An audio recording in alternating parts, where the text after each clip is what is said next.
Hey everybody, this is Perch. I did a little bit of an experiment. I've actually been running it for a while with no success. So for a period of time, I was disheartened a little bit that it was my theory was incorrect.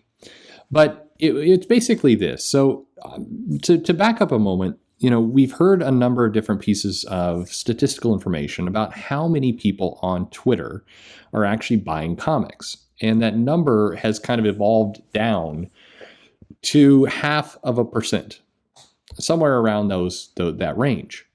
And I think there's some math behind that. There's some proof behind that.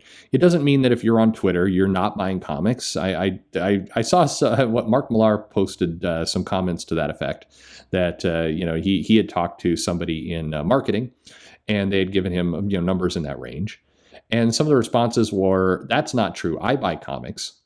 It's like, cool, you are part of that 0.5%. One of the interesting things about social media, and I think Twitter more so than Facebook, is that it gives you this sense that you're way bigger than you are. And I don't mean that in everybody's a small insignificant particle in the universe, all that kind of crap. Just that you are, your voice. You can post something kind of inane, and you can get 200 likes to it, and you suddenly feel like you're getting a parade thrown at you. This is what dopamine does. You get that little dopamine hit. It tricks your brain into thinking a lot of things are happening that really are not happening. And that's kind of how the entire Twitter business model and structure functions. It functions to basically inflate your sense of importance, and also, and this is the negative part that now is starting to come out a little bit with Facebook, but I think Twitter does it much worse. It has a way of making you feel attacked, mob pushed with very small effort, very small things. When creators have said from time to time, "I'm getting mobbed," and you look at their tweet and they say something, I don't know, some hot take, some dumb thing. And to be clear, I do hate it when people are like, well, creators are the only ones who give hot takes. No, of course not. Twitter is filled with hot takes from everyone. It encourages hot takes because when you give one, you get immediate gratification of likes and hatred. And somewhere in your brain, subconscious level, you crave the dislikes as much as you crave the likes. You crave the attention. You may hate it. It may send you into an emotional spiral, everything else, but you are locked to your keyboard. You're locked to watching Twitter. You're locked to those notifications. You are in. And this is the trick that it plays. So, 0.5%, that's it. I think it's irrelevant. But I also have been very suspicious about the way things trend and the way people come in and how things get liked and the algorithm they do. So what I've been doing is I've been going to the what's happening, what's trending area, and I will deliberately post to the topic. And not necessarily a hot take, but I'll post something that I'm hoping will kind of run up the algorithm and land there. And I want to see what would happen.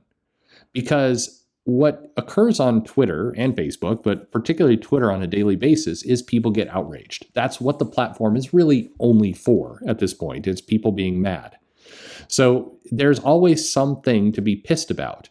And usually because it's such extreme high tension bait, it's gender related, racial related,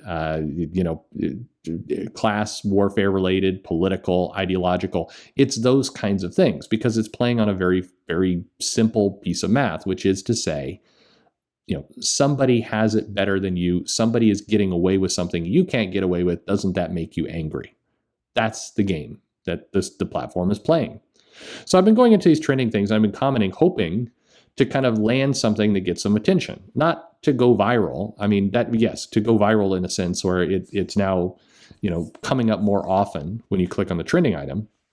But I don't care about the viralness aspect of it. I want to analyze the users. And so specifically, I wanted to start posting things that made fun of the outrage, that basically holds a mirror to say, this outrage, this anger, this thing that you're addicted to doing every single day is stupid. It's a waste of your time. It's not helpful. And what are you even doing? What is this even about? So like I said, I was doing this off and on for about 6 months and had no real success. Just wasn't really getting anywhere. And then finally, gift from the heavens, the Letitia White Shuri making some anti-vaccine comments. I hit it. I was able to finally kind of get the result or the experiment that I was looking for to play out. So I basically went in and said, kind of like the video that got posted, look, the thing that people seem to be getting upset about, and we'll get more into the irony of it in a moment, but the same thing that people seem to be getting upset about was Shuri is a character of science, and here is this actress expressing something that is not science. Now, please don't worry about it in the comments. We don't need to go into whether it's science or not science. That's not the point here. But what was funny was the reaction, which was a lot of likes, posted very well. I did not get ratioed at all. There was a very healthy amount of comments. The vast majority of comments were, yeah, this is stupid. Because my basic post was, you realize she's not a real scientist, right? She is an actress. Benedict Cumberbatch is not a magician or sorcerer. These are actors playing this role. Because while some people were saying, oh, we're just joking on it and we're being outraged because of the irony. And by the way, being outraged because of irony is not really a thing. That Princess Bride clip, I don't think you know what that word means. I think a lot of people are unclear about what irony means, which came very obvious very quickly. But people are starting to make petitions to get Letitia White removed from the movie. And when you start to run a petition to try and you're tagging in Kevin Feige and Marvel and other things, and you're going, do you see what this person is doing? You're not joking about the irony at that point. You're fueling this outrage cycle that this platform does. But here's the interesting thing. So a handful of people, and it really was like 4, come in and say, you don't get irony, you played yourself. Kind of this very, very typical, what I would call Twitter response. When you look at a lot of the people who get into outrage threads, they tend to use the same 4 or 5 GIFs every time. And so a bunch of those, so those start showing up. And I look at the people, and so one of these immediately gets like 40 likes to it. And I go click on the account. And it's this account that was created 2 months ago, has 100 followers. And then I'm looking at all the people who were angry at me for pointing out the outrage, and all of them were 2 to 3 month old accounts, and all of them had about the same amount of followers, and all of them had the same profile stuff, the exact same profile stuff. All of them had very similar pronouns. All of them had the same 4 or 5 causes. Every single one, 100% of them were. It was in their profile was comments about certainly Black Lives Matter. It was comments about the January 6th situation. It was comments about GOP is evil. Get rid of McConnell. They were all identical. And in some cases, and this was the really trippy part, several of these accounts had the same thumbnail in it. It was the same avatar that was being used for multiple accounts. And I started digging into these accounts. Again, this is the experiment I wanted to provide. So I started digging into it. And sure enough, every single one of these accounts, all of them, were they had no timeline to speak of. Everything was all based off of outrage. Every single thing that was said on these accounts was something that had trended for some outrage reason. From look what they did at the Supreme Court, to look at what, Biden is not helping out with college loans. Look at it. And they all had the same timeline. They all had the same arc. It was bizarre. Almost, these are bots to some extent. It was bizarre behavior. It was a wave of people who have, a handful of snarky comments. If the funny one was one person who did the, you don't understand irony, snarky comment, I go and look at the timeline, and they use that exact same sentence, you don't understand irony, multiple times over the last 30 days and different threads, always attacking somebody who was calling out the outrage on its bullshit.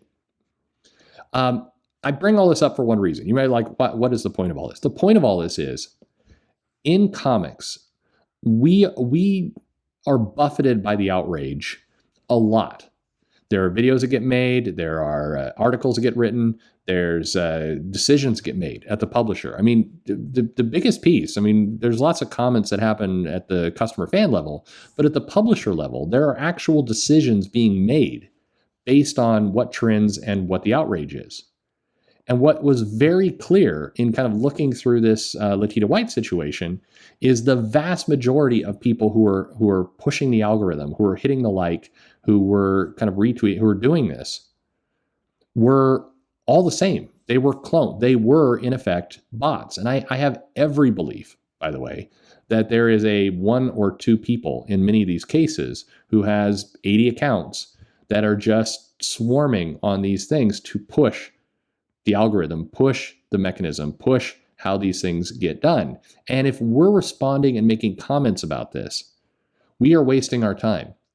If you're a fan in comics that jumps in and weighs in on some of this topics because you see somebody being pissed about it, you're falling for the trap. It is complete bait. When you see somebody who's kind of going after Chris Pratt because he goes to church or something, and you're jumping into that fight, keep in mind, you're probably fighting a bot. You're fighting a fictional person. It is spooky to look at these accounts and see the exact same information repeated over and over and over. It's clearly this bot herd farm piece. And I think the biggest lesson, particularly for any creators, any publishers listening to this, is you're being gamed. You're absolutely being gamed. And keep in mind that 0.5% of your audience who's buying comics, that none of these people in this outrage machine are buying comics. When you see 80 people give a like to something, the odds are there's less than 5 people behind those 80 likes. You're not getting real engagement. Everything that's going on there is fictional. So if you're making choices based on this, you are potentially driving yourself off of a cliff. You're responding to people who likely don't care, potentially could even be part of Twitter for all we know, just trying to drive up engagement. You could be arguing with an AI that just doesn't want you to interfere with the various outrage trends that's going on. It's not tinfoil hat time. We know the stat from the publishers directly that Twitter makes up a tiny fraction of an audience of the paying customer base. When you look at some of these people that respond and weigh into it, and you start to notice that all these accounts are short-term and all of these accounts have a tiny handful of followers. I mean, there's nothing dumber, by the way, than getting into a giant argument with somebody with 8 followers who joined last week. There's the odds of you engaging with any kind of real person is extremely low at that point. There is a basic business sense and a path to how you promote a comic, sell a comic, create a comic, absorb it, get it into somebody's hands, make money. Twitter is clearly irrelevant to all of that. Anyway, a lot of people is like, yeah, we know. That's fine too. Thanks for listening.